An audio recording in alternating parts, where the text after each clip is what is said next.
la idea de hoy es por lo menos darles un pantallazo sobre lo que es el sistema de solución de controversias y después una mirada un poco en el Mercosur. Mi idea tampoco es aburrirlos con lo que son en detalle el procedimiento arbitral, pero sí que tengan idea de cómo funciona el sistema de solución de controversias a nivel general y Mercosur. Como ustedes saben, la pandemia y cualquier situación que se salga de los carriles normales plantea siempre varios escenarios, entre ellos siempre escenarios que pueden ser de cooperación o escenarios de conflicto.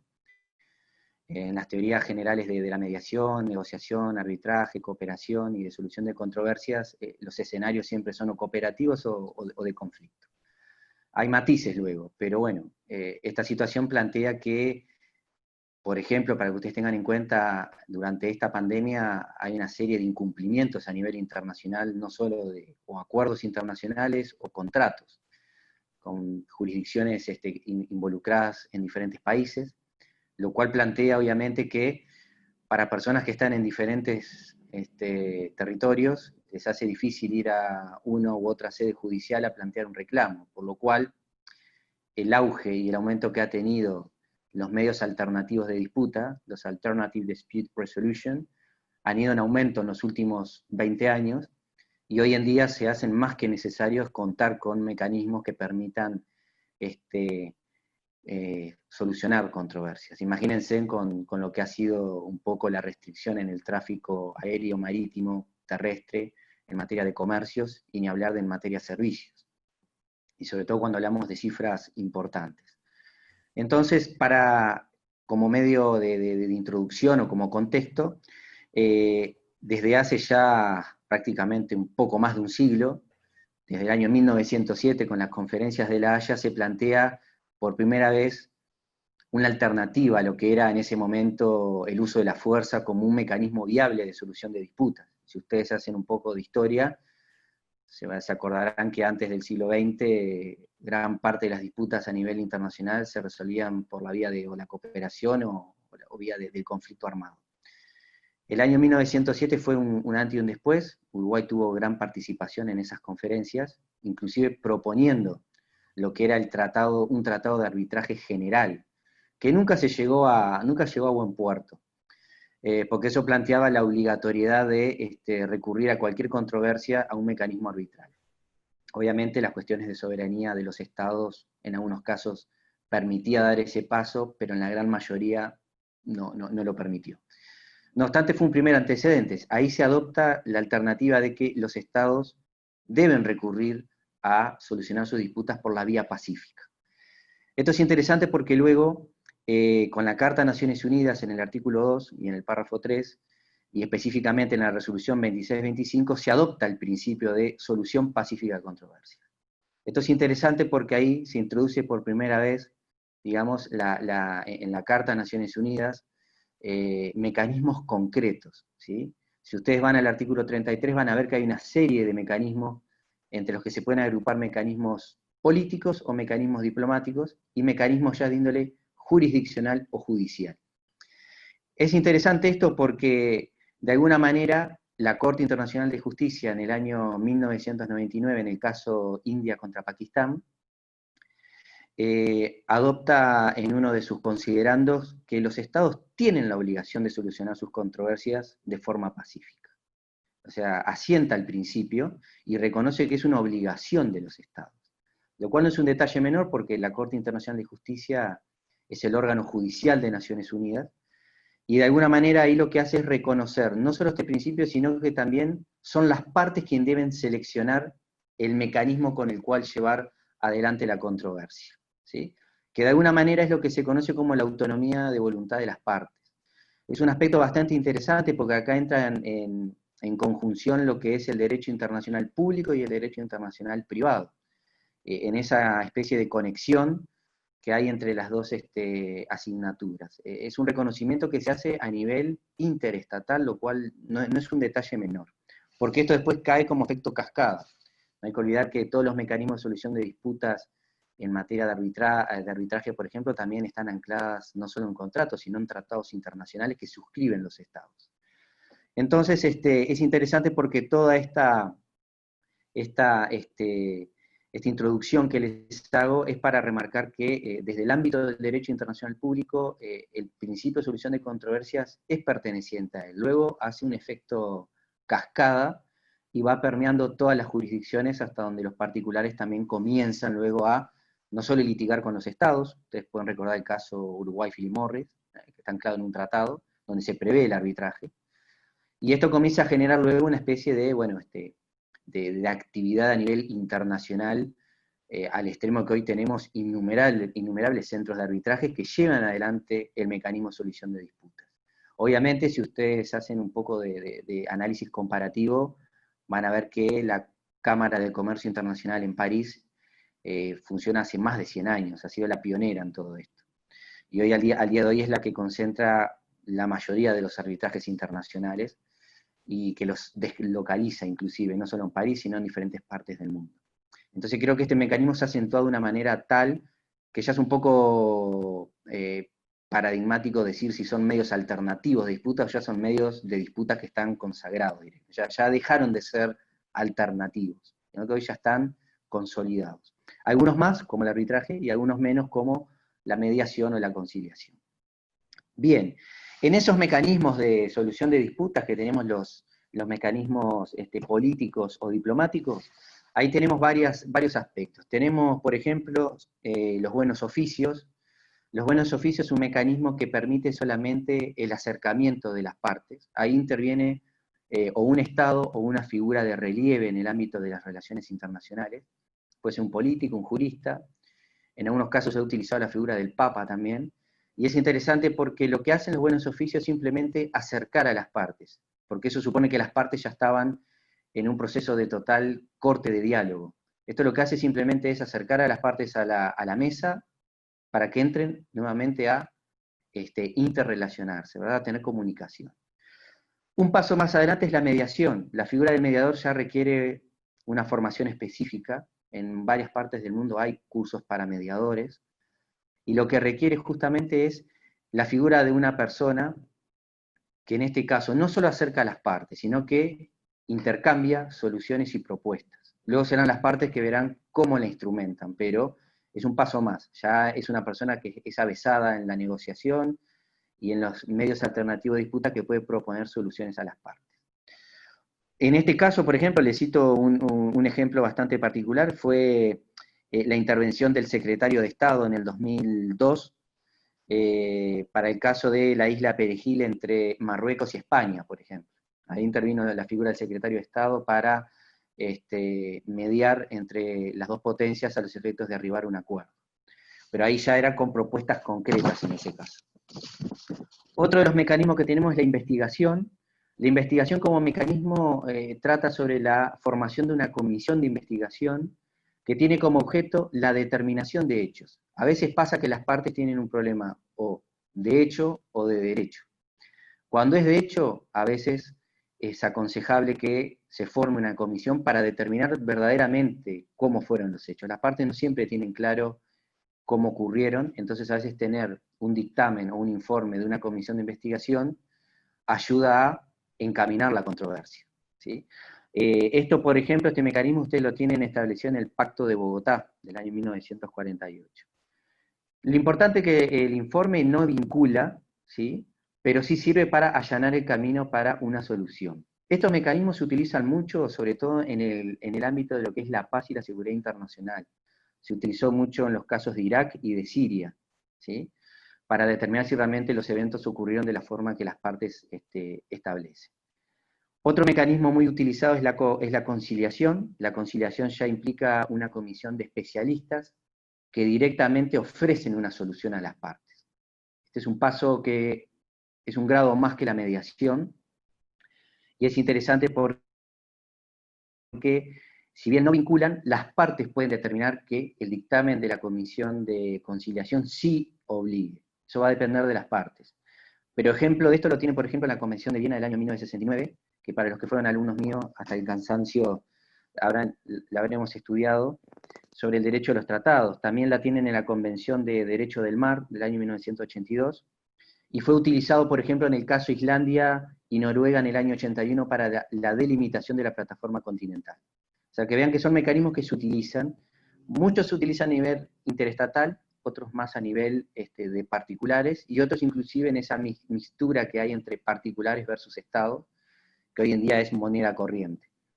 Ahora bien, yendo ya directamente a lo que es los mecanismos de controversias en el Mercosur no fue ajeno a los mecanismos de solución de controversias. Ya desde el año 91, cuando se suscribe el Tratado de Asunción, se prevé que hay que crear un mecanismo de solución de controversias permanente. En forma transitoria lo que se hace es adoptar el protocolo de Brasilia, ¿sí?, que rige hasta el año 2002, cuando se adopta el actual protocolo de Olivos, que es el que rige las controversias. Lo interesante de esto es que el mecanismo de solución de controversias del Mercosur es un mecanismo no solamente de arbitraje, sino que es un mecanismo que es lo que hoy en día se habla de cláusulas multifunción, es decir, los contratos prevén diferentes tipos de cláusulas. Acá estamos hablando de tratado, obviamente, pero prevé mecanismos que no solamente es el arbitraje, prevé un primer estadio que es la negociación entre los estados. Es decir, un mecanismo de solución de controversias no solo se mide por el recurso de las partes al arbitraje, sino también por la utilización, por ejemplo, de la negociación. Hay muchos mecanismos que se solucionan solamente en ese primer nivel. Posteriormente hay un nivel que es intermedio, que es, si la negociación no da resultado, las partes pueden recurrir a lo que es el grupo mercado común, el cual ya a un nivel más político ejecutivo puede brindar a las partes una solución del caso e incluso formar un grupo de expertos para un dictamen. Obviamente que el grupo mercado común solo puede emitir una recomendación. No obstante, si la controversia persiste, el protocolo de Brasilia lo que preveía es recurrir a lo que es un arbitraje ad hoc. Un arbitraje ad hoc significa que los estados involucrados en la controversia seleccionan de una lista de árbitros que los propios países conforman, un árbitro de cada nacionalidad, y en común eligen un tercer árbitro que es el presidente. Ese tribunal ad hoc se forma para el caso concreto, y nada más. Obviamente que después el protocolo de Brasilia pretendió darle cabida a los particulares, pero de una manera un poco más indirecta. Los particulares no pueden acceder al sistema de controversias del Mercosur actualmente, sino que lo que hacen es comunicarse con su sección nacional del Grupo Mercado Común y empieza una especie de negociación entre las diferentes dos secciones de los estados involucrados. La idea es llegar a una solución amistosa y evitar, obviamente, el recurso a lo que es el arbitraje o algo por el estilo. Obviamente que este sistema rigió hasta el año 2002. El protocolo de Olivos, en su esencia, mantiene exactamente el mismo componente que Brasilia, lo que agrega, obviamente, algunas cuestiones más novedosas. El ejemplo de ello es la opción de foro. Ustedes saben que a nivel de comercio internacional, el Mercosur, como todo sistema de integración, prevé un mecanismo de controversia, pero también hay un mecanismo macro, que es que las partes pueden recurrir en temas comerciales a la OMC. Hoy la OMC, que está un poco en vilo con el tema justamente del órgano de solución de disputas, prevé un mecanismo para que las partes acudan ahí. Lo interesante de Olivos es que si las partes en el Mercosur válidamente deciden recurrir a la OMC, ya no pueden recurrir, por ejemplo, al mecanismo de solución de controversias del Mercosur y viceversa. Creo que esto fue una manera también de evitar duplicación de procedimientos y tener, obviamente, la ingratitud de tener dos laudos o dos soluciones contradictorias, ¿sí? Justamente lo que se trata es de uniformar un único procedimiento. Ahora bien, Olivos lo que hizo fue mantenerlo de Brasilia, esa caracterización de la multifuncionalidad, y mantuvo lo que es la negociación, el recurso al GMC, y la posibilidad de recurrir a un tribunal ad hoc. Pero lo novedoso de Olivos fue que crea, ya de forma permanente y de una manera en cumplimiento de lo que era Asunción, lo que hace es crear el Tribunal Permanente de Revisión del Mercosur. Si bien el Tribunal Permanente de Revisión del Mercosur, como su nombre lo indica, entiende en la etapa revisiva, y recapitulo acá, yo les dije que los estados pueden recurrir al arbitraje ad hoc, y una vez que ese laudo es emitido, las partes pueden revisarlo. Si deciden revisar el recurso, que es como una especie de apelación, tienen que presentarse al Tribunal Permanente de Revisión para que se confirme el laudo, se modifique o se anule. ¿sí? Ahora, los estados de común acuerdo también pueden decidir no ir a un tribunal ad hoc y ir directamente al Tribunal Permanente de Revisión en lo que es una única instancia. Ahí obviamente cuando tenemos ese laudo ya no hay apelación posible, sino que solamente recursos de modificación o, perdón, de aclaratoria sobre algún punto oscuro del laudo. Pero esa es una opción que tienen los estados. La ventaja obviamente puede ser que si uno va directamente al TPR, es que evita costos, que supone haber tenido un anterior tribunal ad hoc. Esa es la ventaja que tiene desde el punto de vista económico. Pero bueno, eso es una decisión que tienen los estados. Yo les invitaría que si ustedes en algún momento ingresen a la página del TPR, van a ver que ahí tenemos los laudos, que son públicos, no todo lo que es la deliberación de los árbitros, porque se rige por lo que es la confidencialidad, ni el sistema de votación, pero sí pueden recurrir a lo que son los arbitrajes, para que vean cuáles han sido las temáticas que se han discutido en el ámbito de la solución de controversias en el Mercosur. Eso por un lado, ese sistema de arbitraje es escrito y también es oral. Hay toda una reglamentación adoptada por los órganos del Mercosur referente a cómo se dilucida el arbitraje y bueno, quienes conforman el tribunal. ¿Sí? En el Tribunal Permanente de Revisión actualmente hay 4 árbitros, uno por cada estado, más su suplente, y está lo que se llama la figura del quinto árbitro, ¿sí? Que al día de hoy, con la vigencia del nuevo protocolo modificatorio de Olivos, se supone que deberíamos tener la figura del árbitro adicional, que se asemeja mucho a lo que son los árbitros titulares del TPR. Esa cuestión todavía está sujeta a instrumentación por parte de los estados, pero al día de hoy tenemos 4 árbitros, uno por cada estado más su suplente, y la figura de un quinto árbitro. La figura del quinto árbitro va a depender de si la controversia involucra a 2 o 3 o más estados en el Mercosur. Cuando la controversia involucra solamente a 2 estados, el tribunal se conforma con 3 árbitros, uno por cada estado nacional y un tercer árbitro que es el presidente, que no puede ser igual al de la nacionalidad de los países que están en la controversia. En cambio, si tenemos que la controversia involucra a más de 2 estados, ahí ya tenemos la figura del quinto árbitro que entra a conformar el pleno del tribunal. Ahora bien, esa es la etapa, digamos, de controversia de lo que es el sistema de solución en el Mercosur.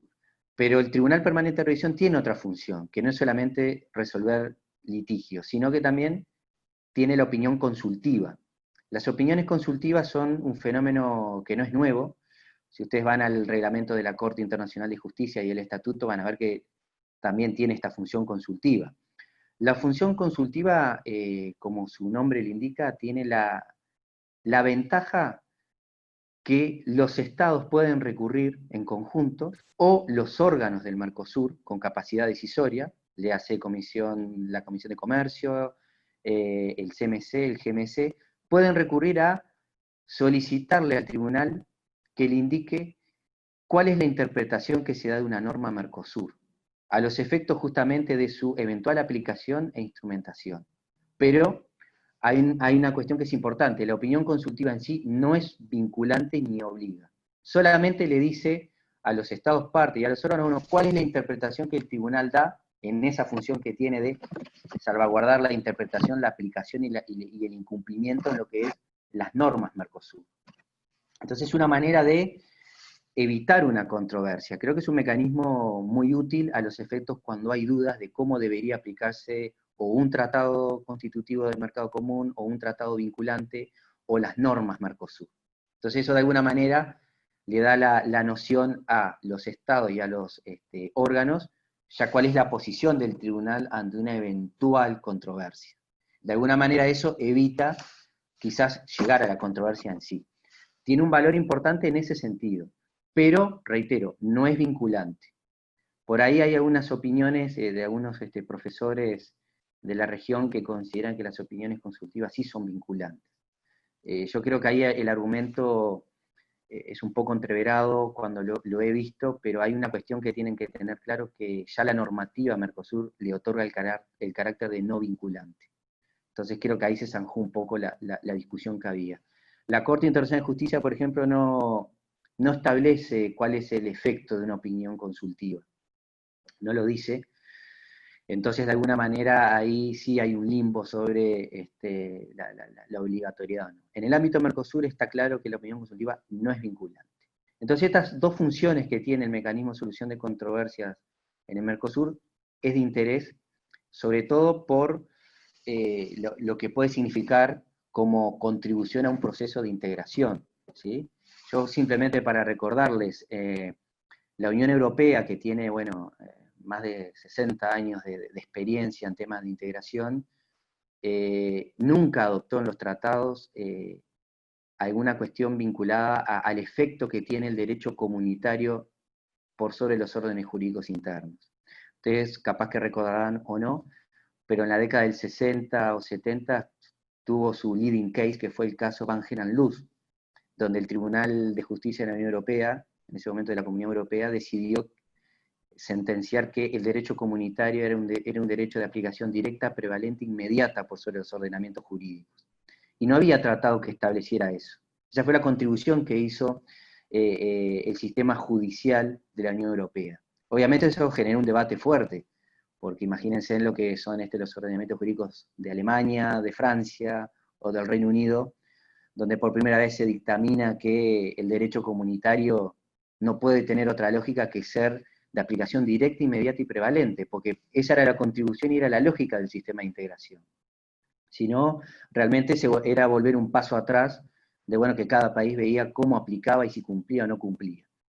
Obviamente que el sistema de integración de la Unión Europea dio varios pasos adelante porque, bueno, incumplir una sentencia del Tribunal de Justicia de la Unión Europea implica enfrentarse a una serie de sanciones económicas de peso, instrumentadas de una manera que obviamente el Mercosur no lo tiene. Eso es porque los órganos en la Unión Europea tienen un componente distinto. Ustedes han escuchado lo que es la dicotomía entre supranacionalidad y intergubernamentabilidad. El Mercosur está en este último plano, por lo tanto los órganos no tienen capacidad decisoria por sí, sino que dependen del consenso de los estados. Entonces ahí es donde nos diferenciamos un poco de lo que es la Unión Europea.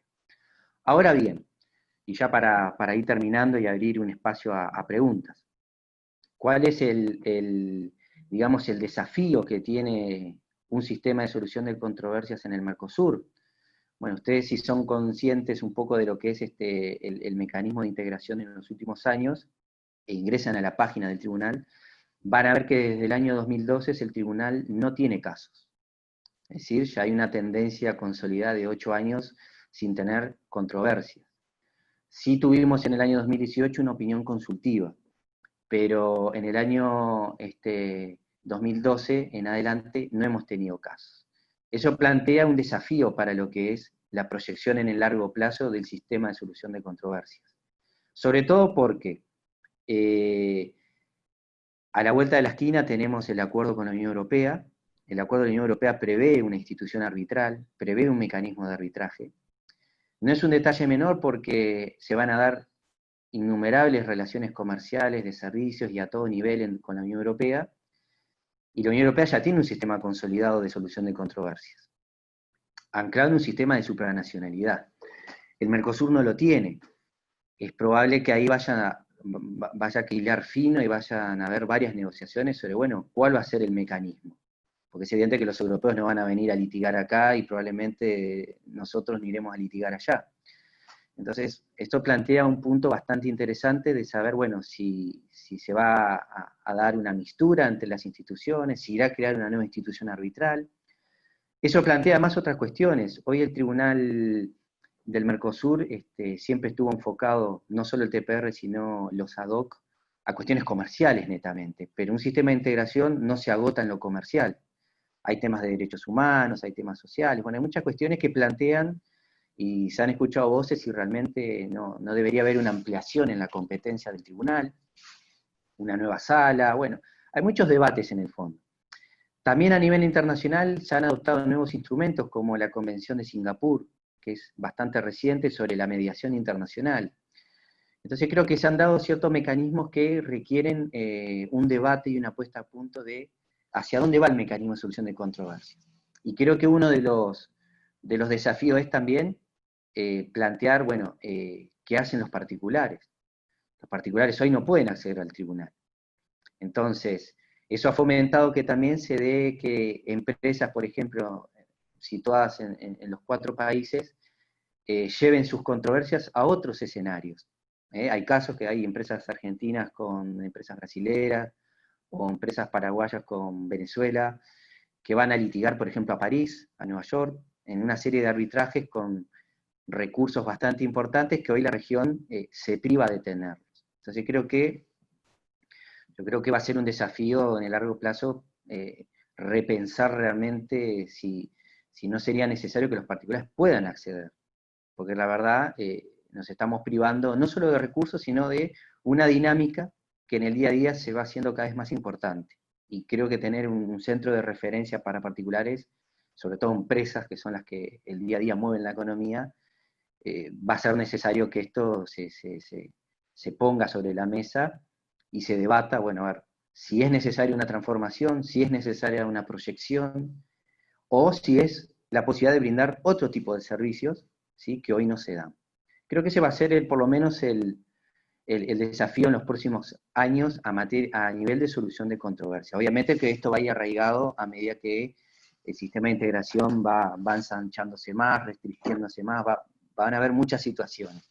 Pero creo que esta es una discusión que tarde o temprano va a haber que afrontarla. Entonces creo que hoy se da una situación de cierta ociosidad en algún sentido, porque bueno, las restricciones a la libertad de traslado están fuertes, entonces creo que esto posibilita ahora que en momentos de reflexión poder afrontar por lo menos un debate, que creo que sería un paso importante, solamente un debate y ver opciones.